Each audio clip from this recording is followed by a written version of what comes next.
What can be the different many aspects to classify the drugs? Is there one aspect? Are there many aspects?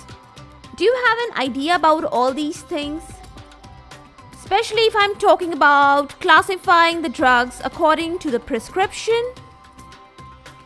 Well, let's dive deep into this point to ponder over, and let's find out what is the whole thing about. Let's clear up the clutter of doubts. Welcome all to IS Pharmacology Difficult Podcast. I'm your host, Dr. Radhika Vijay, MBBS MD Pharmacology, and this is the audio hub to get the best simplified basic tips, strategies, methods, and lots of ideas to learn better, understand better, and make your concepts crystal clear. If you really find, and if there's a question hovering in your minds, is pharmacology difficult? Lend me your ears for a while and let in the magic of knowledge.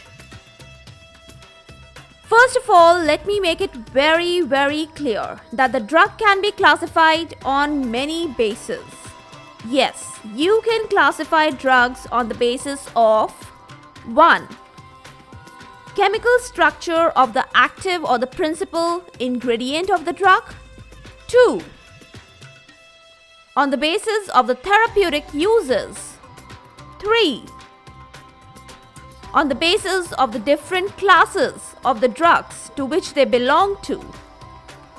4. There are so many different systems to which the drugs belong, and they can be classified according to the systems. And so on. There goes the list of the different bases on which the drugs can be classified. Today in detail, I will be taking up the classification of drug on the basis of prescription. Well, broadly speaking, there are 2 drug categories. Later on, I will be giving you a detailed account of 4 categories also. But first, to start off this talk, initially, you should know broadly 2 categories of drugs. First one are the prescription drugs, and second one are the non-prescription drugs. That is so easy, right? Now, when for selling a particular drug, if you need a prescription of a registered practitioner or a physician, such a drug is called as prescription drug. And they are of great importance. They are of so much importance that we have a separate schedule. Schedule H, capital H for Hamilton. Now this Schedule H has been assigned to such drugs in the Drugs and Cosmetic Rules and Act in our country. And medical supervision is exercised over the use of such drugs.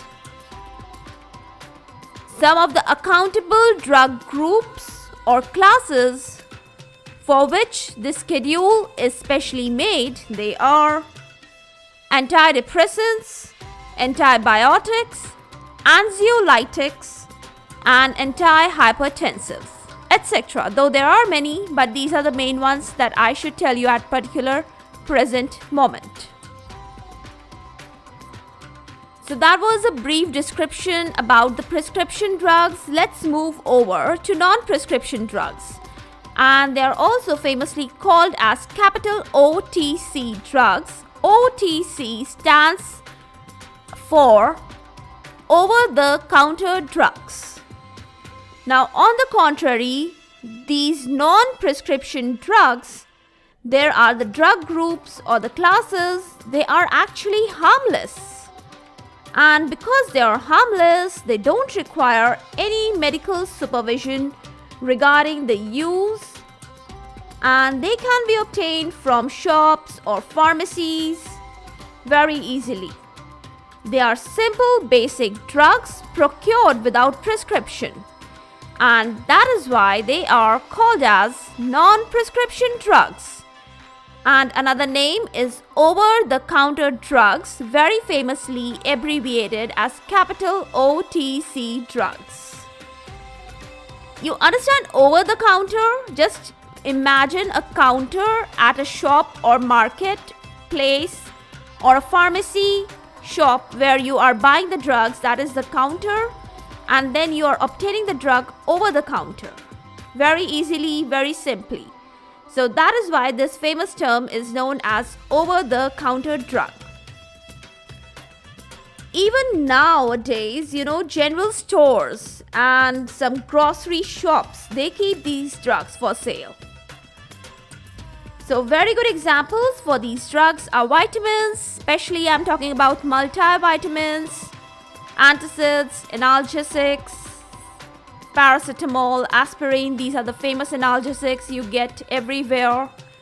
Then laxatives you get, especially lactulose. You can very easily get ORS powder, etc. Now another classification system which I want to tell you today about at this particular point is a detailed classification, again based on the drug prescription only, but it is more clearly based on the drug, especially which are capable of being abused, according to their capability of being abused or misused, or especially these illegal activities if they are involved, and then they are grouped in 4 categories which I'm going to tell you just now. Well, let's know these detailed 4 categories. The first one is the prescription only medicine controlled drug. Should I repeat? Okay. Prescription only medicine controlled drug, abbreviated as capital POMCD. Got it? Now they all fall under the schedule X. X for xylophone. So they fall under the schedule X in the Drug Cosmetic Act. The second category is the prescription only medicine, capital POM. It falls in schedule H. H for house in the Drug Cosmetic Act. That I have told you about all these, so I'm not going to take the details now. Third category is of the prescription only restricted medicine. Now this falls in the schedule H1 in the Drug Cosmetic Act. And last category is again OTC or home remedies that I just told you all about. Okay? So you got the 4 detailed categories of drugs.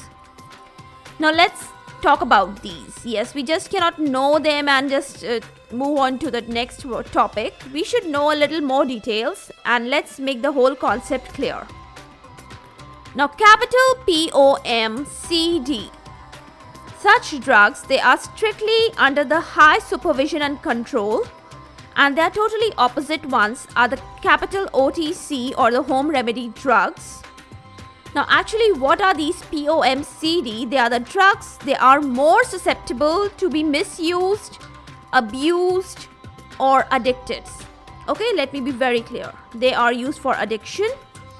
Now they are prone for illegal purposes, especially if a drug is misused, then illegal purposes come in between.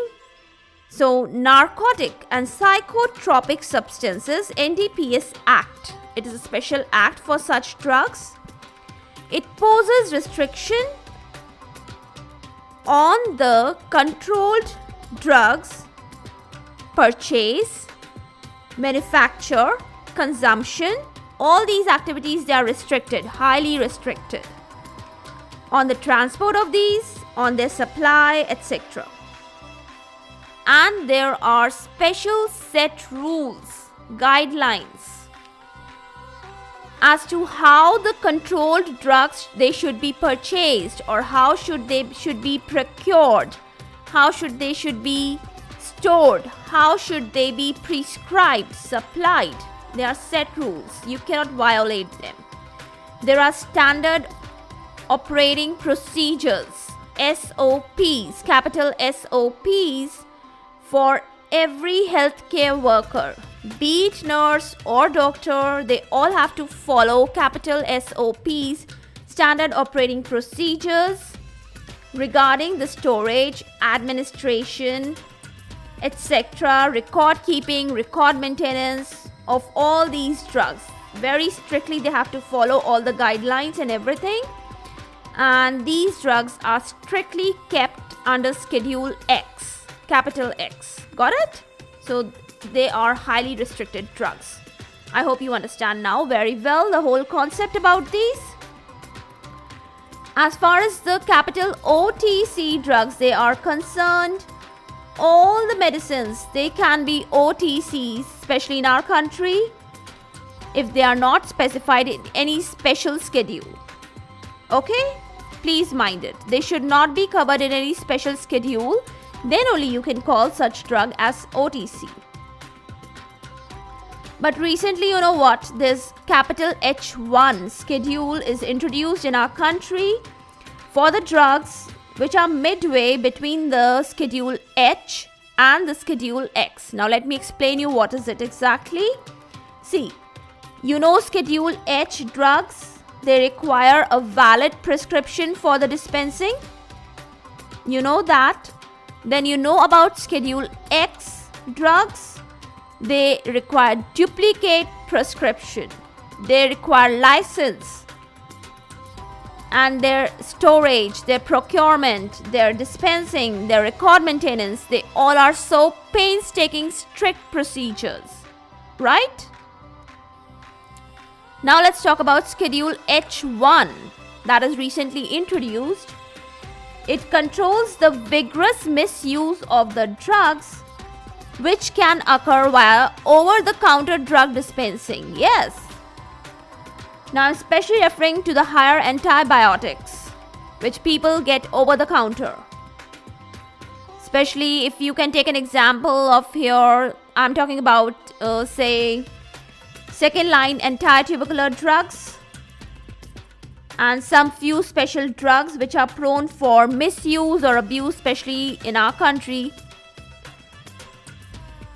I know these talks are taking some more time than the normal and usual ones, but let's give the time today. Just relax, chill, sip some coffee, rejuvenate yourself, because I'm going to have a last word about the home remedy drugs. Well, you all can include the OTC drugs in this category also. They are available at all the common shops, stores, supermarkets, and you don't need any interference. You don't require any guidance. You don't need to seek any permission of any doctor, nurse, any healthcare person to get these medicines. Generally, all know how to use them. Yes, you also know, I know you know. So, most of the people, they are not misusing such drugs. There is no harm, no risk involved. And I'm especially talking about the drugs like multivitamins, analgesics, etc. But still at this particular point, I want to talk about an extreme dangerous version of these drugs. Now what you might be wondering what I'm talking about, but let me tell you what I want to talk to all of you about these. See, if a person is especially obsessed with the drug use, a person is so habitual of taking any damn drug. They don't care what drug they are taking. Daily they want to take some drug. They are obsessed with the medicines. Then I would like to warn you at this particular point that excess of everything is bad. Yes, it is. Never cross your limits. Never make excess use of anything. Never abuse anything. Even the most harmless thing, it becomes harmful with excessive use. All these things, excessive use, overuse, habitual use, they lead to damage only. But you know what? I still know one thing that I think about paracetamol. There's a limit of number of tablets that you can buy at a time. Actually, it should be for every drug, It should be for every drug. Every simplest over-the-counter drug should have a limit of number of tablets that you can buy from the shop or any market or store or general store or grocery store, wherever you are buying these drugs. Every drug should have a limit of number of tablets to be sold or bought at a particular moment of time. Then only you can control the human behavior of obsession of drugs, habitual use of drugs, misuse, abuse of drugs. Because even if you are abusing an antacid, it will cause you a lot of damage. Yes, it will.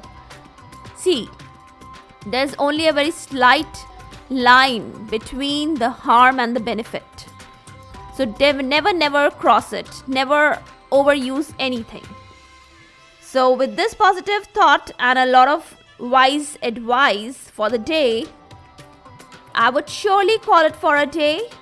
I am not in a mood to test your patience, your mind power, your listening capabilities. I know you owe treasures of all these things.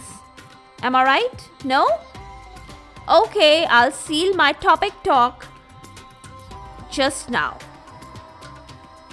For all the updates and latest episodes of my podcast, please visit www.ispharmacologydifficult.com, where you can also sign up for a free monthly newsletter of mine.